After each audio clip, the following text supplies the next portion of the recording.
नमस्कार, आप सभी का स्वागत है। और इस वीडियो में हम पढ़ेंगे आगे के पर्यायवाची शब्दों को। जो पहले पढ़ लिए थे उनसे आगे के पर्यायवाची शब्दों को पढ़ेंगे। तो पढ़ना शुरू करते हैं।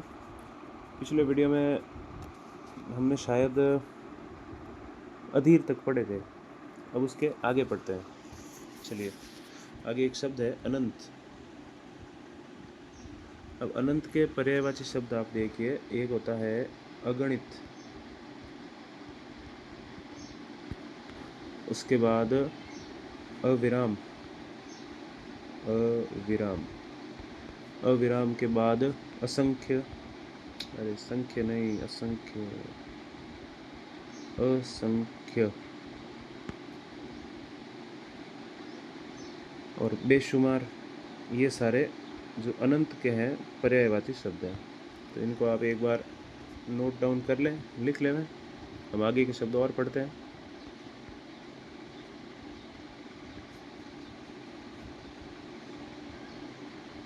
अरे यार, ये मैंने तो पर्यायवाची शब्द भी नहीं लिखा यहाँ पर। चलो कोई बात नहीं, आप अभी से मान लें, अनंत के बाद में लिख दें। हम पर्यायवाची शब्द पढ़ रहे हैं और अब आगे पढ़ते हैं।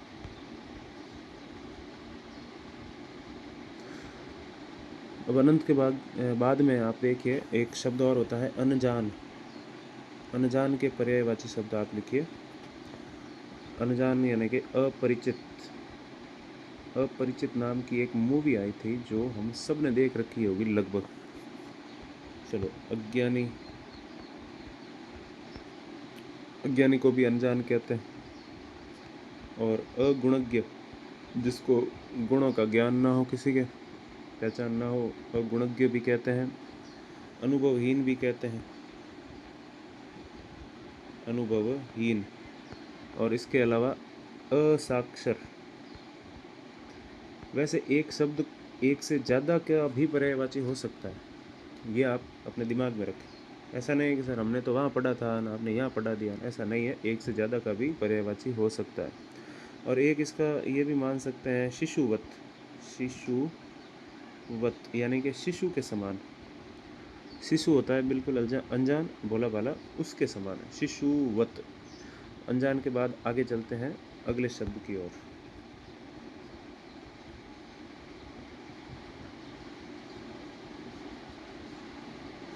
एक शब्द होता है अनाथ। अनाथ। यहाँ पर मैं आपको वही शब्द लिखवा रहा हूँ जो मुझे इम्पोर्टेंट लगता है। बाकी शब्द बहुत सारे हैं, आप पढ़ते जाओ पढ़ते जाओ, पर ठीक है कि कोशिश करते हैं इम्पोर्टेंट शब्द लिखा सकें। अनाथ का होता है असहाय, पितृहीन यानी कि पिता ना हो, मातृहीन, माता ना हो। ये त में री की मात्रा है, इसका ध्यान रखें ख़ास तौर पर। इसके बाद में जैसे यतीम बोलते हैं, अनाथ को यतीम भी बोला जाता है। और बेसहारा, जिसका कोई सहारा ना हो, उसको भी अनाथ ही बोलते हैं। और इसके बाद है निराश्रित। निराश्रित, आश्रय ना हो किसी का। तो ये हो गए अनाथ के पर्यायवाची शब्द। इनको आप साथ साथ लिख दें, हम आगे पढ़ते हैं।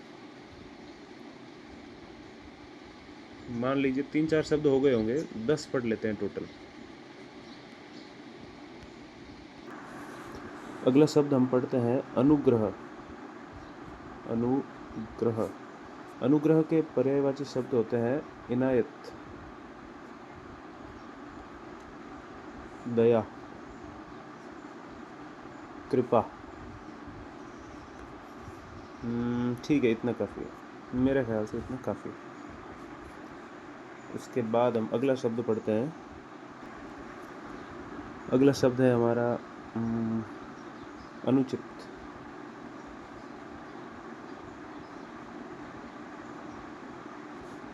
इसके पर्यायवाची थोड़े ज़्यादा हैं, तो चलिए पढ़ते हैं अनैतिक। अनुचित का अनैतिक होता है, न के ऊपर 2 मात्रा है। अनैतिक, अप्रासंगिक, प्रासंगिक, और इसके बाद है अवांछनीय। अवांछनीय। अवांछनीय के बाद बेजा। बेजा भी कहते हैं, बेजा यानी बेकार में ही, अनुचित यानी बेजा। चलो, गैर वाजिब, जो वाजिब ना हो वो गैर वाजिब, और अपने हिंदी भाषा में अनुचित। चलो आगे के उदाहरण इनको रख करके एक बार देखते हैं। गैर वाजिब तक हमने पढ़ा है अनुचित के उदाहरणों को। एक बार अनुचित को वापस लिख देते हैं। अनुचित हमने गैर वाजिब तक पढ़ लिया था। उसके बाद है असंगत। असंगत। असंगत के बाद नाजायज, जो जायज़ ना हो वो नाजायज, और इसको गलत भी बोलते हैं, और इसको असटीक भी बोलते हैं। सटीक यानी सही, असटीक यानी गलत या अनुचित, और इसको अवैध भी बोलते हैं, जो वैध ना हो वो अवैध। तो यहाँ पर ये हो गए अनुचित के पर्यायवाची शब्द। इसके बाद हम पढ़ते हैं अनुदार या अनुदार।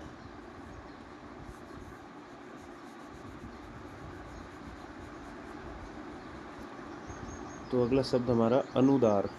अनुदार यानी जो उदार ना हो। उदार मतलब दयालु ना हो। उधार अलग होता है, उदार अलग होता है। चलिए, अनुदार का होता है निर्दय। उदार होगा तो दया आएगी, अनुदार है तो निर्दय होगा। निर्दय के बाद कठोर, जो कठोर होगा उसी को तो दया नहीं आएगी। और असहनशील। इसके बाद इसका एक और होता है स्वार्थी। और इसके बाद एक और हम पढ़ सकते हैं इसका मतांध। मतांध का अर्थ है मत में अंधा। इसको एक बार अलग से पढ़ लेते हैं, मतांध क्यों कहते हैं अनुदार को।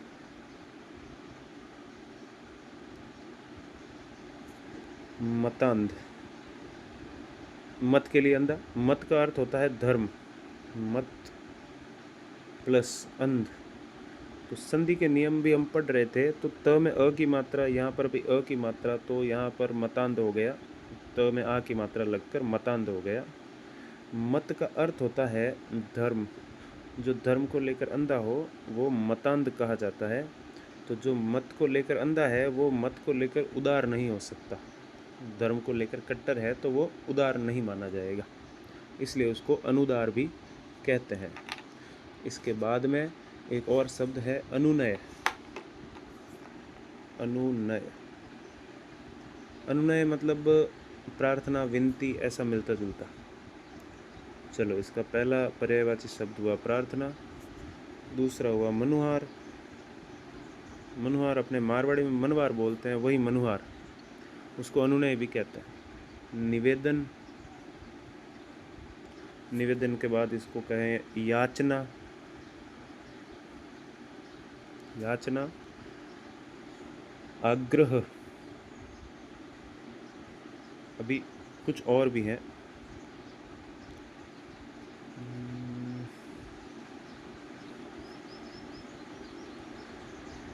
आग्रह के बाद लिखिए मनोवल, यानी मनाने की जो प्रक्रिया है ना वो मनोवल, मान मनोवल। मनोवल के बाद अनुरोध। अनुरोध, अनुरोध, रिक्वेस्ट, ये सब मिलते जुलते शब्द हैं। इल्तिजा, ये अपने अरबी, फ़ारसी, उर्दू इनके शब्द हैं, इल्तिजा वगैरह, तो वो भी हम साथ साथ पढ़ लेते हैं। ठीक है, इसके बाद अगला शब्द देखते हैं। वैसे अपने कितने शब्द हो गए होंगे, 1 2 3 4 5 6 7 शब्द हो गए लगभग। एक आधा ऊपर नीचे हो तो कोई बात नहीं, 10 पढ़ लेते हैं। हाँ, इसके बाद एक शब्द है अनुभवी। अनुभवी, अनुभवी के पर्यायवाची शब्द होंगे अभ्यासी, यानी जिसको अभ्यास हो, प्रैक्टिस हो, वही अनुभवी होता है। प्रौढ़, प्रौढ़ यानी जो उम्र में थोड़ा ज़्यादा हो। वरिष्ठ, वरिष्ठ सीनियर को कहते हैं, लेकिन वरिष्ठ ही अनुभवी होता है, ये भी दिखती बात है। आदि यानी जिसको आदत हो गई हो किसी कार्य की, तो उस कार्य का उसको अनुभव है। और अभ्यस्त यानी कि अभ्यास हो चुका हो। तो अभ्यासी, प्रौढ़, वरिष्ठ आदि अभ्यस्त। अभ्यस्त अनुभवी के बाद में और शब्द देखते हैं। अनूठा,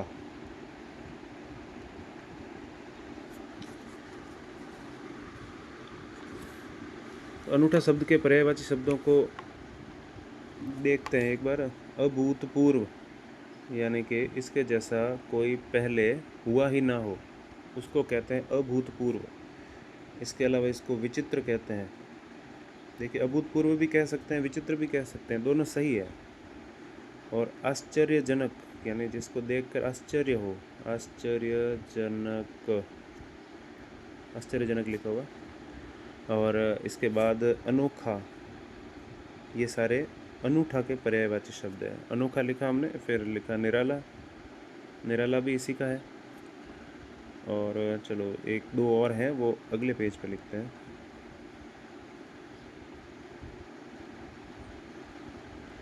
जो अगर कोई साथ में लिख रहा है तो वो वीडियो को आप रोक कर लिख दो,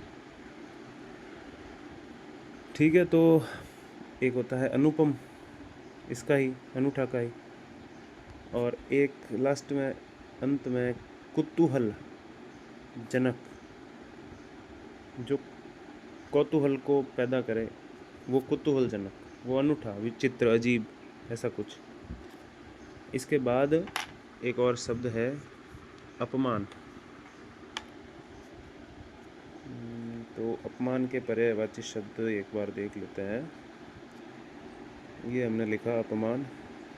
ये एक इम्पोर्टेंट शब्द है क्योंकि इसके पर्यायवाची शब्द पूछे जाते हैं। तिरस्कार,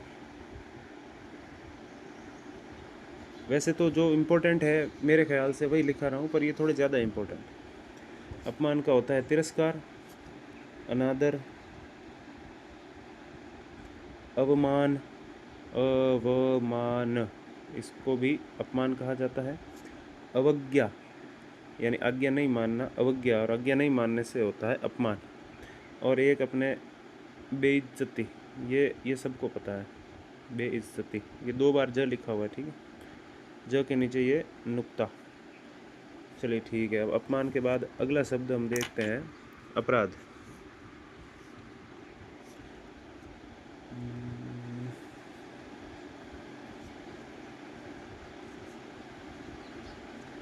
अपराध,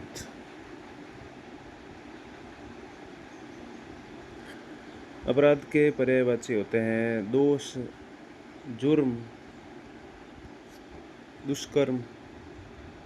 दुष्कर्म का शाब्दिक अर्थ बुरा कर्म होता है, कसूर। इसके अलावा चलिए इतने काफ़ी हैं। एक जालसाजी शब्द यहाँ पर है, पर इतने ठीक है। पर्यायवाची शब्द तो यहाँ पर अब 10-11 हो गए हैं। अब कुछ विलोम शब्द भी हम यहाँ पर पढ़ लेते हैं, क्योंकि ये हमको समय समय पर इनका रिवीजन या मान लो इनको पढ़ना पड़ता है, तब ये जाकर कहीं हमें याद होंगे। तो हम एक बार विलोम शब्द भी पढ़ लेते हैं। चलिए फिर, अरे पहला विलोम शब्द पढ़ते हैं आज के वीडियो का। अमावस्या। अमावस्या का विलोम शब्द वैसे सबको पता है, पूर्णिमा। इसके बाद है अल्प। अल्प के एक से ज़्यादा विलोम शब्द होते हैं। अल्प का बहु भी होता है। बहु में छोटा ऊ की मात्रा है। अगर यहाँ पर बड़ा ऊ की मात्रा होती ऐसे, तो ये बहु का अर्थ होता पुत्र की पत्नी, लेकिन यहाँ पर बहु में छोटा ऊ है यानी कि ज़्यादा। प्रचुर, प्रचुर यानी भी ज़्यादा। अल्प का अर्थ कम होता है, तो बहु का अर्थ ज़्यादा, प्रचुर का अर्थ ज़्यादा। एक अधिक भी इसका विलोम शब्द होता है, और एक महा भी इसका विलोम शब्द होता है। अब मान लो कि हमें एक शब्द, प्रश्न पूछा गया कि अल्प का विलोम शब्द कौन सा है, वहाँ पर बहु ऑप्शन है ही नहीं, प्रचुर है ही नहीं, अधिक ऑप्शन दिया हुआ है, महा भी नहीं है, तो ऑप्शन तो 4 होते हैं वहाँ पर। उन चारों में से जो कोई भी वहाँ पर किसी भी ऑप्शन में लिखा हो, चाहे बहु, प्रचुर, अधिक, महा, उसको सही कर देना है। एक से ज़्यादा हो तो वो सवाल डिलीट हो जाएगा या बोनस मिल जाएगा, इसलिए जितने भी बन सकते हैं उतने मैं लिखवा रहा हूँ। चलो आगे पढ़ते हैं।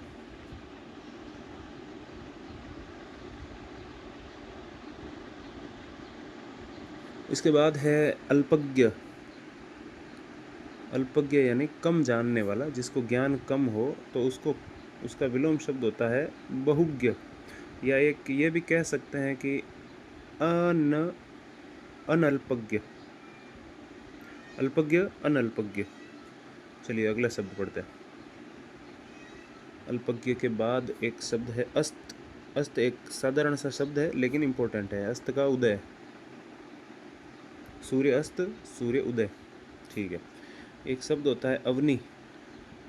अवनी धरती, और धरती का विलोम शब्द अंबर, अवनी का अंबर, ठीक है। एक होता है अर्पित। अर्पित का गृहीत। अर्पित यानी देना, तो गृहीत का लेना होगा, किसी वस्तु को धारण करना। इसके बाद आगे पढ़ते हैं। अर्पित का गृहीत हो गया। अगला है अंतरंग। अंतरंग यानी कोई खास, वैसे इसका होता है बहिरंग।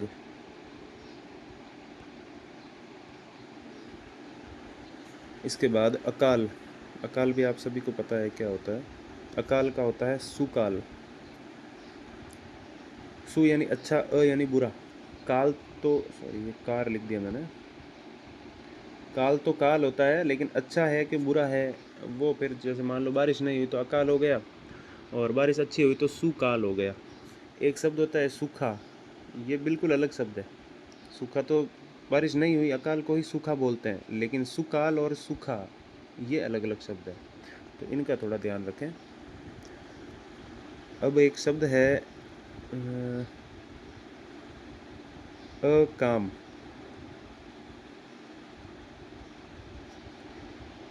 अकाम का सकाम, ठीक है। काम यानी इच्छा, अकाम यानी बिना इच्छा के, सकाम यानी इच्छा के साथ। अब यहाँ पर देखिए कि फैक्ट ये है कि सकाम का भी एक और ही विलोम शब्द होता है। मान लीजिए हमने यहाँ पर लिख दिया सकाम, तो सकाम का विलोम शब्द ऐसे भी अकाम भी हो सकता है और एक निष्काम भी हो सकता है, तो ये दोनों सही माने जाएंगे। जो भी ऑप्शन में हो आप उसको प्रेफरेंस दे दें। सकाम का निष्काम हो गया।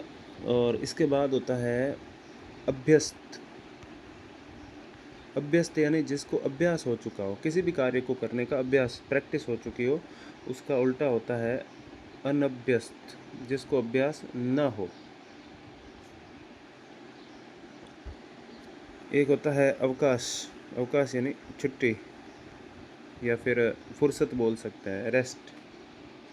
उसको एक विलोम शब्द तो है अनवकाश। अनवकाश, अवकाश है, अवकाश नहीं है। अवकाश का मतलब अवकाश है, जो भी है रेस्ट है। अनवकाश यानी अवकाश ना होने का भाव। एक हो सकता है व्यस्तता, मैंने कहा रेस्ट, तो रेस्ट का उल्टा होता है व्यस्त होना। अवकाश यानी छुट्टी, रेस्ट, आराम। तो एक तो होता है अनवकाश यानी छुट्टी, रेस्ट, आराम ना होना, और एक व्यस्तता यानी बिजी होना। अब इसके बाद अगला शब्द हम देखते हैं असीम। असीम यानी जिसकी कोई सीमा ना हो, और ससीम यानी जो सीमाओं में बंधा हो, बाउंड्रीज हो जिसके। ससीमा नहीं, ससीम, ससीम, असीम, ससीम। एक होता है अर्थ। अर्थ का विलोम शब्द होगा अनर्थ, ठीक है। इसके बाद अंत। अंत का होगा अनंत।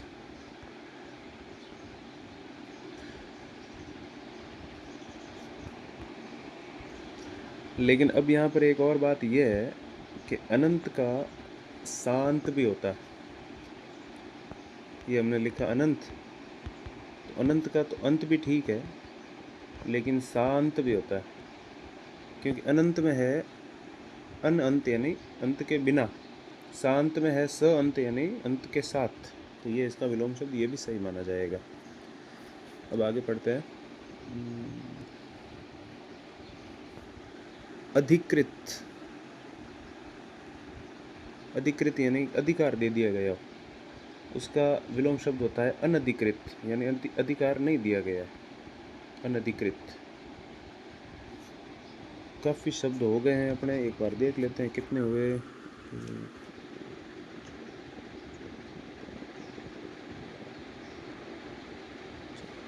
14 हो गए हैं, 20 तक पढ़ लेते हैं।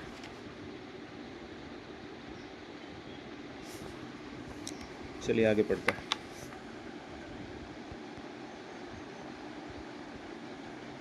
अधिकृत का अनधिकृत हो गया, और इसके बाद अगला शब्द है अगम। अगम का अर्थ है जहाँ पर गमन ना किया जा सके, जहाँ पर जाया ना जा सके, तो उसका एक तो होगा गम।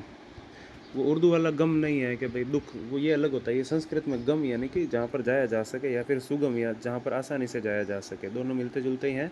लेकिन अगम के ये दो विलोम शब्द होते हैं, अगम नहीं सॉरी गम और सुगम।